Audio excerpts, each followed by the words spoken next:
We're so frightened that our little show, a little horse show, is going to be found out.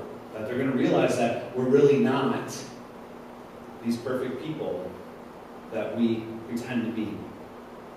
They're going to figure out that the stuff we're doing and saying isn't necessarily the whole story. It scares us because we don't want people to know. We don't want people to see that spot on us. Sorry, I'm losing my voice.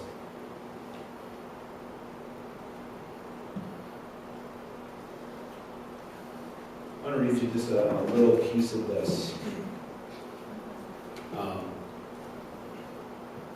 As I'm going to show those things. In the story, the horse is there, and the goal at the horse show, much like it is in our lives, is to make it to the big show, make it to where we're somebody important. And for the horses, it would be the person, it would be the horse, not the person, their horses were people. It'd be the horse that gets to go up front, that gets to be in the spotlight, have all the lights beaming on them, and everyone's like, oh, so beautiful, oh, they're so talented, oh, they're such great, blah, blah, blah, blah, blah, whatever applies to your life. And this horse is kind of, I'm getting whiter, is the thought that this horse has. Like, I'm getting better than I was. Like, I'm actually gaining momentum in my greatness. I'm becoming more perfect. Or at least closer to perfect. You start kind of buying your own hype. You know what I'm talking about? You start selling it to other people so much that you kind of start looking at yourself going, oh yeah, I'm pretty much sweet. And not because you truly feel that, not because you truly embrace that, but because you want so badly for everyone else to believe it, that you just start believing it yourself. You know, our parents say, keep telling yourself, maybe someone will believe you, you know, kind of thing. At least my mom always said that to me. But anyway, the horse is there and dreaming of being up on stage. And meanwhile, the big show is going on, and all these spotlights are shining on these horses. And the horse is saying to himself, oh man, what would it be like to be out there, you know? Have everyone admiring you, looking at you, and thinking, wow, what an amazing creature. Standing there, so beautiful and proud and just majestic. And as the horse is having these thoughts, this other horse comes up from behind and starts asking other questions. And finally the horse gets annoyed and looks away from the show to see this completely black horse. Just this dark horse, just covered in mud, dirty, tail's all mangy looking, and just crusty, nasty, dirty, funky, all black horse. It's got no business being anywhere near the white horse show. Looking all like that. And they start having this conversation. Kind of a how dare you, how dare I, how dare you. Kind of a thing goes back and forth. And they start talking, and the horse stops watching the show, stops watching what's going on, and starts really engaging with this black horse. And becomes aware of this light in the horse's eyes, this flicker, this glow. And becomes just kind of intoxicated with the flicker and the glow in the eyes of this dark horse. And starts saying, well, what do you mean? This is it. This is the big show. That's where we all want to be. The horse is saying, no, you want to go with me. You want to jump that fence. Get out of this little box that you live in. You want to come and you want to run and be free.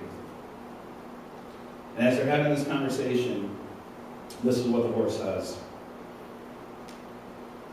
I turned towards the stage. I had to find relief from this wild horse's scrutiny.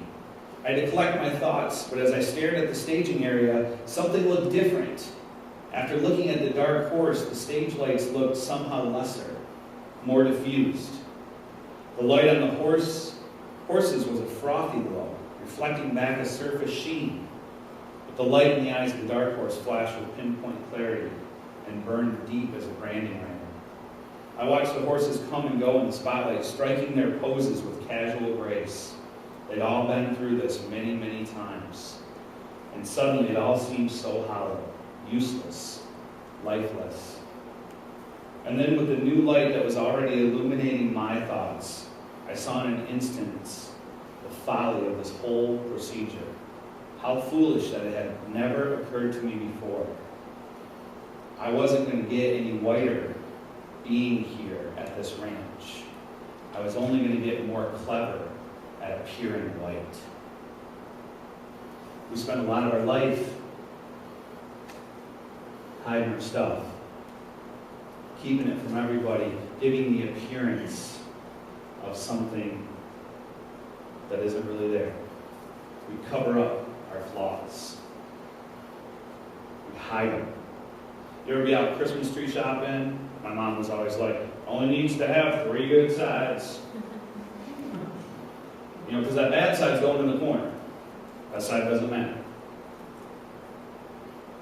Same thing. My house was furnished by yard sales and Goodwill growing up. A lot of people can, identify with that too. Some of us right now going, I saw all of them today that look nice. We got this recently, and as you can see, it's a good looking lamp. We wanted some stuff to kind of decorate, change things up in here a little bit. So we picked that up and some other things, and it looks nice. I really think we might need a new shade because I don't know about that, but the lamp looks good. It lights, it works. It was a good buy. We were pretty stoked about it. The thing about it is, you don't see what's behind the lamp. See what's behind the lamp is a flaw. See this little guy right here? And what happens when people find out there's a flaw is they can't let it go.